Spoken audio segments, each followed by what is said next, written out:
Welcome to wishful ಅಡುಗೆ ಮನೆ. ನೋಡಿ, ಇವತ್ತು ನಾವು 1 ಕಪ್ದ ಅವಲಕ್ಕಿಯಲ್ಲಿ ಒಂದು ಹೊಸ ಮತ್ತು ದಿಢೀರ್ ರೆಸಿಪಿನ ಮಾಡೋಣ. ಒಂದೇ ಥರ ತಿಂಡಿ ಆಗಲಿ, ಬ್ರೇಕ್ಫಾಸ್ಟ್ ಆಗಲಿ ಅಥವಾ ಊಟಕ್ಕೆ ನೆಂಚ್ಕೊಳಕ್ಕಾಗಲಿ ತಿಂದು ಬೇಜಾರಾಗಿದ್ದರೆ ಕಡಿಮೆ ಇಂಗ್ರೀಡಿಯೆಂಟ್ಸಲ್ಲಿ ಮತ್ತು ಮನೆಯಲ್ಲಿರೋಂಥ ಇಂಗ್ರೀಡಿಯೆಂಟ್ಸ್ನ ಬಳಸಿಬಿಟ್ಟು ದಿಢೀರ್ ಅಂತ ಒಂದು ರೆಸಿಪಿನ ಮಾಡೋಣ. ಮನೆಗೆ ಯಾರು ಬಂದ್ರು ತುಂಬ ದಿಢೀರ್ ಅಂತ ಆಗುತ್ತೆ. ಸೊ ಇಲ್ಲಿ ಇವಾಗ ನಾರ್ಮಲ್ ಅವಲಕ್ಕಿ ಇರುತ್ತಲ್ಲ, ನೀವು ಮನೇಲಿ ಅವಲಕ್ಕಿ ಮಾಡ್ತೀರಾ, ಆ ಅವಲಕ್ಕಿನೇ ತಗೋಬೇಕು. ತುಂಬಾ ದಪ್ಪ ಅವಲಕ್ಕಿನ ತಗೋಬೇಡಿ. ಇಲ್ಲ ನಮ್ಗೆ ನಮ್ಮ ಹತ್ರ ದಪ್ಪ ಅವಲಕ್ಕಿ ಇದೆ ಅಂದ್ರೆ ಅದೊಂದು ಸ್ವಲ್ಪ ಜಾಸ್ತಿ ಹೊತ್ತು ನೆನೆಸ್ಬೇಕಾಗತ್ತೆ. ಬಟ್ ಇದು ಏನಂದ್ರೆ ಇಮಿಡಿಯೇಟ್ ಆಗಿ ನೆನೆಯುತ್ತೆ. ಮತ್ತೆ ಪೇಪರ್ ಅವಲಕ್ಕಿನ ತಗೋಬೇಡಿ, ಈ ತರನೇ ಅವಲಕ್ಕಿ ತಗೊಳ್ಳಿ. ಪೇಪರ್ ಅವಲಕ್ಕಿ ಬೇಗ ನೆಂದೋಗ್ಬಿಡುತ್ತಲ್ಲ, ತುಂಬಾನೇ ಬೇಗ ಬರುತ್ತೆ. ಬಟ್ ಅದಕ್ಕೆ ಕರೆಕ್ಟ್ ಆಗಿ ಟೇಸ್ಟ್ ಬರಲ್ಲ, ಸಪ್ಪೆ ಸಪ್ಪೆ ಟೇಸ್ಟ್ ಬರುತ್ತೆ. ಸೊ ಇವಾಗ ಈ ಅವಲಕ್ಕಿ ಒಳಗಡೆ ನಾವು ನೀರನ್ನ ಹಾಕೊಳ್ಳೋಣ. ಸೊ ನೋಡಿ, ಇವಾಗ ಇದ್ರ ಒಳಗಡೆ ನೀರನ್ನ ಹಾಕೊಂಡು ಅವಲಕ್ಕಿನ ಒಂದ್ 2 ನಿಮಿಷ ನೆನೆಸಿಡೋಣ. ಯಾಕಂದ್ರೆ ಒಂದ್ ಸ್ವಲ್ಪ ಇದು ಸಾಫ್ಟ್ ಆಗ್ಬೇಕಲ್ಲ. ಸೊ ಹಂಗಾಗಿ ನೀವು ಬೇಕಂದ್ರೆ ಗಲೀಜಿದ್ರೆ ಒಂದ್ಸರ್ತಿ ತೊಳ್ಕೊಂಡು ತಗೋಬಹುದು. ಬಟ್ ಇದು ನಾನು ನೀಟಾಗಿ ಅವಲಕ್ಕಿನ ಕ್ಲೀನ್ ಮಾಡ್ಕೊಂಡು ಇಟ್ಕೊಳ್ಳೋದ್ರಿಂದ ಡೈರೆಕ್ಟ್ ನೀರಲ್ಲಿ ನೆನೆಸ್ತಾ ಇದ್ದೀನಿ. ಸೊ ಇದನ್ನ 1 ನಿಮಿಷ ಬಿಡೋಣ. ಸೊ ನೋಡಿ, 1 ನಿಮಿಷ ಆಗಿದೆ.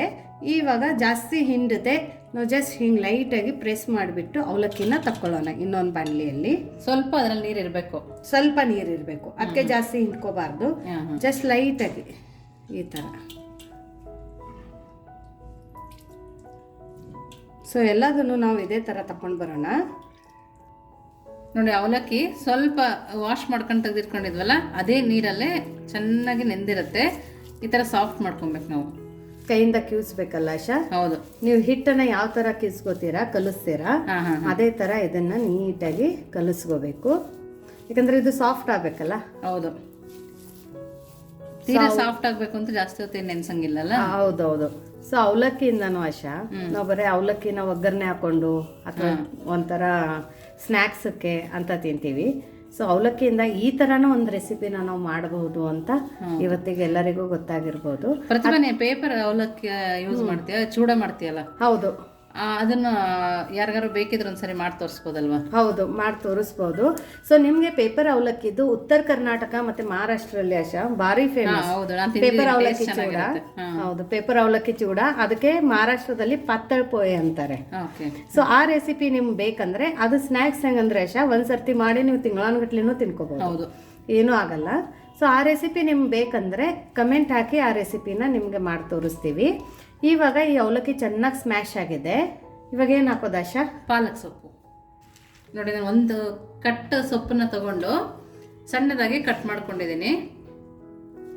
ಸೊ ನೋಡಿ, ಹಸಿ ಪಾಲಕ್ ಸೊಪ್ಪೆ ತಗೊಂಡಿರೋದಿಲ್ಲಿ. ಹೌದು. ಸೊ ಪಾಲಕನ್ನು ನೀವು ಸಣ್ಣದಾಗಿ ಈ ಥರ ಕಟ್ ಮಾಡ್ಕೋಬೇಕು. ನೀಟಾಗಿ ವಾಶ್ ಮಾಡಿ ಕಟ್ ಮಾಡ್ಕೊಳ್ಳಿ. ಯಾಕಂದರೆ ಪಾಲಕನು ರಾದಾಶ ಈ ಥರ ಮಾಡಿ ನಾವು ಮಕ್ಕಳಿಗೆ ಕೊಡೋದ್ರಿಂದ ಪಾಲಕಲ್ಲಿ ಜಾಸ್ತಿ ಐರನ್ ಕಂಟೆಂಟ್ ಇರುತ್ತೆ. ಆಮೇಲೆ ನಿಮಗೆ ಜಾಸ್ತಿ ಹಿಮೋಗ್ಲೋಬಿನ್ ಇಂಪ್ರೂವ್ ಮಾಡೋಕ್ಕಾಗಲಿ ತುಂಬ ಹೆಲ್ಪ್ ಮಾಡುತ್ತೆ. ಹೌದು. ಸೊ ಗ್ರೀನ್ ಲೀಫಿ ವೆಜಿಟೇಬಲ್ಸ್ ಮಕ್ಕಳಿಗೆ ಆದಷ್ಟು ಜಾಸ್ತಿ ಕೊಡಿ. ಮಕ್ಕಳಿಗೆ ದಾಲು ಅಥವಾ ಪರಾಟ ಅದನ್ನು ತಿಂದು ಬೇಜಾರಾಗುತ್ತಲ್ಲ.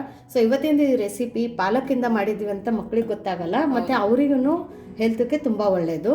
ಅವ್ರಿಗೆ ಇಷ್ಟ ಆದ ರೀತಿಯಲ್ಲೇ ನಾವು ಕೊಡ್ಬೋದು. ಹೌದು. ಈರುಳ್ಳಿ ನೋಡಿ, ನಾವು ಬಜ್ಜಿ ಬೊಂಡಾಗೆಲ್ಲ ಕಟ್ ಮಾಡ್ಕೊಳ್ತೀವಲ್ಲ, ಆ ಥರ ಉದ್ದುದ್ದಕ್ಕೆ ಕಟ್ ಮಾಡ್ಕೊಂಡಿದ್ದೀನಿ. ಒಂದು ಈರುಳ್ಳಿನ ಆಶಾ? ಒಂದು ಈರುಳ್ಳಿ ಕಟ್ ಮಾಡ್ಕೊಂಡಿದ್ದೀನಿ, ದಪ್ಪದು. ಓಕೆ. ಹಾಗೆಯೇ ಇಲ್ಲಿ ಕಡಲೆ ಹಿಟ್ಟನ್ನು ಹಾಕೊಳ್ತಾ ಇದ್ದೀನಿ. 1 ಬೌಲ್ ಆಗೋಷ್ಟು ಕಡಲೆ ಹಿಟ್ಟು. ಸ್ವಲ್ಪ ಶುಂಠಿ ಬೆಳ್ಳುಳ್ಳಿ ಪೇಸ್ಟನ್ನು ಹಾಕೊಳ್ತಾ ಇದ್ದೀನಿ. ಇಲ್ಲಿ ಒಂದು 1/4 ಸ್ಪೂನ್ ಆಗೋಷ್ಟು ಆಮ್ಚೂರ್ ಪೌಡರ್ನ ಹಾಕೊಳ್ತಾ ಇದ್ದೀನಿ. ಇದು ಹಾಕೋದ್ರಿಂದ ಏನು ಪ್ರತಿಭಾ? ಆಮ್ಚೂರ್ ಪೌಡರ್ ಹಾಕೊಳ್ಳೋದ್ರಿಂದ ಆಶಾ ಒಂದು ಸ್ವಲ್ಪ ನಮಗೆ ಚಾಟ್ಸ್ ಫ್ಲೇವರ್ ಬರುತ್ತೆ, ಅದ್ರ ಜೊತೆ ಹುಳಿ ಅಂಶ ಇರುತ್ತೆ ಅದರಲ್ಲಿ. ಸೊ ಆಮ್ಚೂರ್ ಪೌಡರ್ ಇಲ್ಲ ಅಂದ್ರೆ ಅರ್ಧ ನಿಂಬೆ ರಸನೂ ನಾವು ಹಿಂಡ್ಕೊಂಡು ಹಾಕೋಬಹುದು. ಹೌದು, ಚಾಟ್ ಮಸಾಲ ಬೇಕಿದ್ರು ಹಾಕೋಬಹುದು. ಹೌದು. ಖಾರಕ್ಕೆ ಸ್ವಲ್ಪ ಖಾರದ ಪುಡಿನ ಹಾಕೊಳ್ತಾ ಇದೀನಿ. ನಿಮ್ ಖಾರ ಅನುಗುಣವಾಗಿ ನೀವು ಹಾಕೊಬಹುದು. ಇಲ್ಲ ಅಂದ್ರೆ ಹಸಿ ಮೆಣಸಿನ್ಕಾಯಿನೂ ಕಟ್ ಮಾಡಿ ಹಾಕೋಬಹುದು, ಅಂದ್ರೆ ಮಕ್ಕಳು ಬಾಯಿಗೆ ಸಿಗುತ್ತಲ್ಲ. ಹೌದು, ಅವಾಗ ತಿನ್ನಲ್ಲ ಅಂತೇಳಿ. ಸೊ ಇವಾಗ ಇದಕ್ಕೆ ರುಚಿಗೆ ಉಪ್ಪನ್ನ ಹಾಕೊಳ್ಳೋಣ. ಉಪ್ಪನ್ನ ನೋಡ್ಬಿಟ್ಟು ಹಾಕೊಳ್ಳಿ. ನೋಡಿ, ಇಷ್ಟನ್ನು ಹಾಕಿ ನೀಟಾಗಿ ಕಲಸ್ಕೊಬೇಕು. ಇದಕ್ಕೆ ಆಲೂಗಡ್ಡೆನೇ ಬೇಕಂತ ಏನಿಲ್ಲಲ್ಲ ಆಶಾ? ಇಲ್ಲ, ಆಲೂಗಡ್ಡೆ ಬೇಕಾಗಿರಲ್ಲ ಇದಕ್ಕೆ. ಸೊ ತುಂಬಾ ದಿಢೀರ್ ಅಂತ ಮಾಡ್ಕೋಬಹುದು. ಮನೆಯಲ್ಲಿ 1 ಕಪ್ ಅವಲಕ್ಕಿ ಮತ್ತೆ ಪಾಲಕ್ ಸೊಪ್ಪು ಇಲ್ಲ ಅಂದ್ರೆ ಮೆಂತ್ಯ ಸೊಪ್ಪು ಹಾಕೋಬಹುದಲ್ಲ? ಮೆಂತ್ಯ ಸೊಪ್ಪು ಹಾಕೊಬಹುದು. ಈ ಕೆಲವೊಬ್ರು ಮಕ್ಳುಗಳು ಪಾಲಕ್ ತಿನ್ನಲ್ಲ, ಹೌದು. ಆವಾಗ ಈ ತರ ನಾವು ಮಾಡ್ಕೊಟ್ಟಾಗ ಖುಷಿಯಿಂದ ತಿಂತಾರೆ. ಯಾವ್ದ್ರಿಂದ ಮಾಡಿದೀರ ಅಂತಾನು ಕೇಳಲ್ಲ, ಅಷ್ಟು ಖುಷಿಯಿಂದ ತಿಂತಾರೆ. ಆಮೇಲೆ ಮಕ್ಕಳಿಗೆ ಜಾಸ್ತಿ ಹಸಿವು ಅವಾಗ ಆಗುತ್ತೆ ಹೇಳು, ಸ್ಕೂಲಿಂದ ಬಂದಾಗ. ಅದು ಬೇರೆ ಫ್ರೆಂಡ್ಸ್ ಬಾಕ್ಸ್ ಅಲ್ಲಿ ಈ ತರ ಡಿಫ್ರೆಂಟ್ ಆಗಿ ಸ್ನಾಕ್ಸ್ ಅಂತೂ ನೋಡ್ಬಿಟ್ರೆ ಅಮ್ಮ ನನಗೆ ಅದನ್ನೇ ಬೇಕು ಅಂತ ಕೇಳ್ತಾರೆ. ಸೊ ಮಕ್ಕಳು ಸ್ಕೂಲಿಂದ ಬಂದಾಗ ಒಂಥರ ಅದೇ ಚಪಾತಿ ಮುದ್ದೆ ಅನ್ನ ಸಾಂಬಾರು ತಿಂದು ಬೇಜಾರಾಗಿರುತ್ತೆ. ಸೊ ಹಾಗಾಗಿ ನಾವು ಹೆಲ್ದಿ ಕೂಡ ಈ ಥರ ನೀವು ಮಕ್ಕಳಿಗೆ ಸ್ಕೂಲಿಂದ ಬರೋಷ್ಟರಲ್ಲಿ ಒಂದು ಸ್ನ್ಯಾಕ್ಸನ್ನು ಮಾಡಿಡಿ. ಅವ್ರು ನಿಮ್ಗೆ ಆಚೆದೇನೂ ಕೇಳಲ್ಲ, ಡೈಲಿ ಮನೆಗೆ ಬರೋಕೆ ಕಾಯ್ತಿರ್ತಾರೆ. ಮತ್ತೆ ಹೌದು, ಇದಕ್ಕೆ ನೀರ್ ಹಾಕಿ ಕಲ್ಸಂಗೆ ಇಲ್ಲ ಪ್ರತಿಭಾ, ಯಾಕಂದ್ರೆ ಪಾಲಕ್ ತೊಳೆದಿದ್ರಲ್ಲಿ ನೀರಿರುತ್ತೆ ನೋಡು, ಅದರಲ್ಲೇನೆ ನಾವು ಕಲ್ಸ್ಕೊಂಡ್ಬಿಡ್ಬೋದು. ಸೊ ಇವತ್ತಿನ ರೆಸಿಪಿ ಅಂದ್ರೆ ನೀರಿಲ್ಲದೆ ಮಾಡ್ಕೊಳ್ಳುವಂತ ರೆಸಿಪಿ. ಹೌದು, ನಾವು ಪಾಲಕನ್ನ ಚೆನ್ನಾಗಿ ತೊಳೆದಿರ್ತೀವಿ ನೋಡು, ಅದ್ರಲ್ಲಿ ಜಾಸ್ತಿ ನೀರು ಹೋಗಿರಲ್ಲ.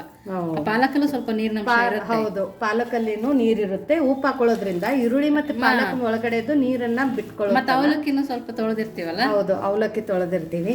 ಸೊ ಹಂಗಾಗಿ ಒಂದ್ ಹನೇನು ನೀರನ್ನ ಯೂಸ್ ಮಾಡದೆ ಬರೀ ನೆನ್ಸೋಕೆ ಎಷ್ಟು ಯೂಸ್ ಮಾಡಿದೀವಿ ಅಷ್ಟೇನೆ. ಮತ್ತೆ ಎಣ್ಣೆನೂ ಯೂಸ್ ಮಾಡಲ್ಲ ಇದಕ್ಕೆ ನಾವು. ಹೌದಾ?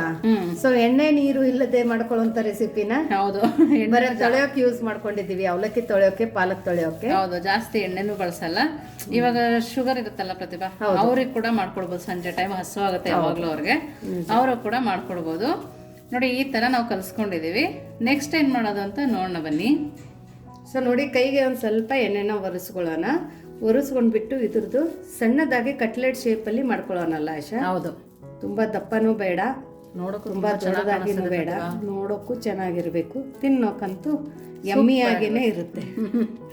ಮಕ್ಕಳು ಎಮ್ಮಿ, ನಾವು ಇನ್ಮೇಲೆ ಎಮ್ಮಿನೇ ಅನ್ಬೇಕು, ಯಾಕಂದ್ರೆ ಇವತ್ತಿನ ರೆಸಿಪಿ ಎಮ್ಮಿಯಾಗಿನೇ ಮಾಡ್ತಾ ಇದ್ದೀವಿ. ಸೊ ನಿಮಗೆ ಯಾವ ಶೇಪ್ ಬೇಕೋ ಆ ಶೇಪನ್ನು ಮಾಡ್ಕೋಬಹುದು. ಸೊ ನೋಡಿ, ಇದನ್ನ ಮಾಡಿಬಿಟ್ಟು ಇಲ್ಲಿ ನಾನು ಬಿಳಿ ಎಳ್ಳನ್ನ ತಗೊಂಡಿರೋದು, ನಾನ್ ಪಾಲಿಶ್. ಪಾಲಿಶ್ ಇದು ತಗೋಬಾರ್ದು, ನೈಲಾನು. ಇದನ್ನ ಈ ತರ ಹಚ್ಕೊಳ್ಳೋಣ. ನೋಡಿ ಎಳ್ಳು, ನೀವು ಬೇಡ ನಾವು ಹೇಳ್ತೀನಲ್ಲ ಅಂದ್ರೆ ಸ್ಕಿಪ್ ಮಾಡಿ, ಬಟ್ ಹಚ್ಕೊಂಡ್ರೆ ಮಾತ್ರ ಬಾಯಿಯಲ್ಲಿ ಅದ್ರ ಕ್ರಂಚಿನೆಸ್ ಬರುತ್ತಲ್ಲ, ರುಚಿನೂ ಚೆನ್ನಾಗಿರುತ್ತೆ, ನೋಡಕ್ಕೂ ಅಟ್ರಾಕ್ಟಿವ್ ಆಗಿರುತ್ತೆ ಮಕ್ಕಳಿಗೆ. ಬರ್ಗರ್ ಅಲ್ಲೆಲ್ಲ ಇರಲ್ಲ ಪ್ರತಿಭಾ. ಹೌದು. ಸೊ ನೋಡಿ, ಈ ತರ ನಾವು ಎಲ್ಲದನ್ನು ಮಾಡ್ಕೊಂಡು ಬರೋಣ. ಸೊ ನೋಡಿ, ಎಲ್ಲದನ್ನು ನಾವು ಈ ಥರ ಕಟ್ಲೆಟನ್ನು ಮಾಡ್ಕೊಂಡು ಬಂದಿದ್ದೀವಿ. ನೆಕ್ಸ್ಟ್ ಏನು ಮಾಡೋದು ಅಂತ ನೋಡೋಣ ಬನ್ನಿ. ನೋಡಿ, ಇಲ್ಲಿ ಒಂದು ತವೆನ ಬಿಸಿ ಮಾಡ್ಕೊಳಕ್ಕೆ ಇಟ್ಕೊಂಡಿರೋದು ಹೈ ಫ್ಲೇಮಲ್ಲಿ. ತವೆ ಚೆನ್ನಾಗಿ ಬಿಸಿ ಆದ ನಂತರ ಇದ್ರ ಒಳಗಡೆ ನಾವು ಒಂದು 2 ಸ್ಪೂನಷ್ಟು ಎಣ್ಣೆನ ಹಾಕೊಳ್ಳೋಣಲ್ಲ ಆಶಾ? ಹೌದು, ಜಾಸ್ತಿ ಎಣ್ಣೆ ಹಾಕೊಳ್ಳೋದು ಬೇಕಾಗಲ್ಲ ಇದಕ್ಕೆ. ಹೌದು.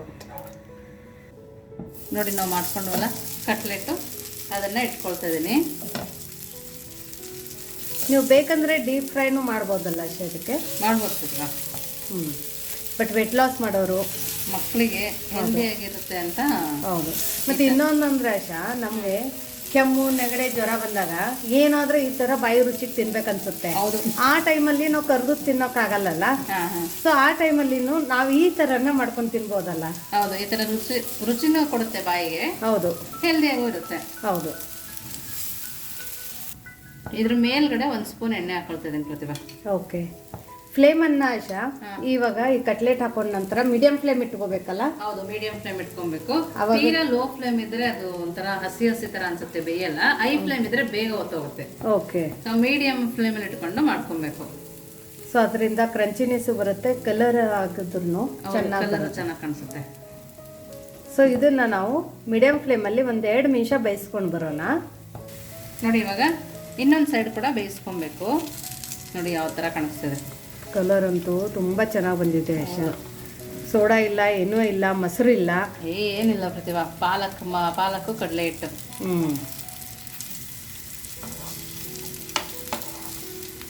ಎಲ್ಲದನ್ನು 2 ಸೈಡ್ ಕೂಡ ಬೇಯಿಸ್ಕೊಬೇಕು. ಆವಾಗ ಕ್ರಂಚಿಯಾಗಿ ಕ್ರಿಸ್ಪಿಯಾಗಿ ಆಗುತ್ತಲ್ಲ? ಹೌದು. ಘಮನೂ ಹಂಗೆ ಬರ್ತಾ ಇದೆ, ತುಂಬ ಚೆನ್ನಾಗಿ ಬರ್ತಾ ಇದೆ. ಸೊ ಈ ಸೈಡು ನಾವು ಚೆನ್ನಾಗಿ ಬ್ರೌನ್ ಆಗೋ ತನಕ ಬೇಯಿಸ್ಕೊಂಡು ಬರೋಣ. ಸೊ ನೋಡಿ, ಆ ಸೈಡು ತುಂಬ ಚೆನ್ನಾಗಿ ಬೆಂದಿದೆ. ಇವಾಗ ಇನ್ನೊಂದು ಸರ್ತಿ ನಾವು ಇದನ್ನ ಫ್ಲಿಪ್ ಮಾಡ್ಕೊಳ್ಳೋಣ, ಟರ್ನ್ ಮಾಡ್ಕೊಳ್ಳೋಣ, ಯಾಕಂದ್ರೆ ಕ್ರಿಸ್ಪಿ ಆಗುತ್ತಲ್ವ ಪ್ರತಿಭಾ? ಹೌದು. ಎಳ್ಳು ನೋಡಿ ಎಷ್ಟು ಚೆನ್ನಾಗಿ ರೋಸ್ಟ್ ಆಗಿದೆ ಅಂತ, ತುಂಬ ಸಖತ್ತಾಗಿ ಕಾಣ್ತಾ ಇದೆ. ಎಳ್ಳು ಈ ಥರ ಸ್ವಲ್ಪ ಕೆಂಪಾಗಬೇಕಶ, ಅವಾಗ ತಿನ್ನೋಕಷ್ಟೇ ಚೆನ್ನಾಗಿರುತ್ತೆ.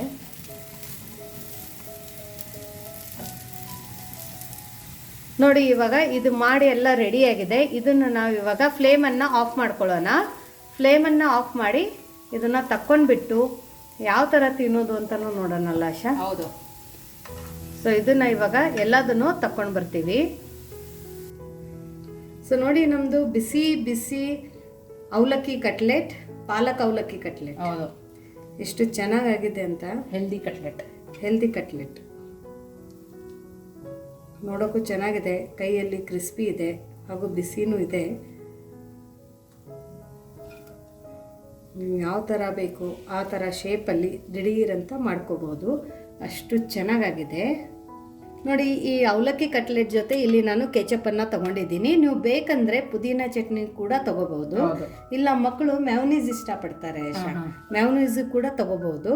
ಇವಾಗ ನೋಡಿ ಕಟ್ಲೆಟನ್ನು ನಾನು ಓಪನ್ ಮಾಡಿ ತೋರಿಸ್ತೀನಿ ಎಷ್ಟು ಚೆನ್ನಾಗಾಗಿದೆ ಅಂತ. ಒಳಗಡೆ ನೋಡಿ, ಒಳಗಡೆ ಸಾಫ್ಟ್, ಮೇಲ್ಗಡೆ ಕ್ರಿಸ್ಪಿ, ತುಂಬ ಚೆನ್ನಾಗಾಗಿದೆ.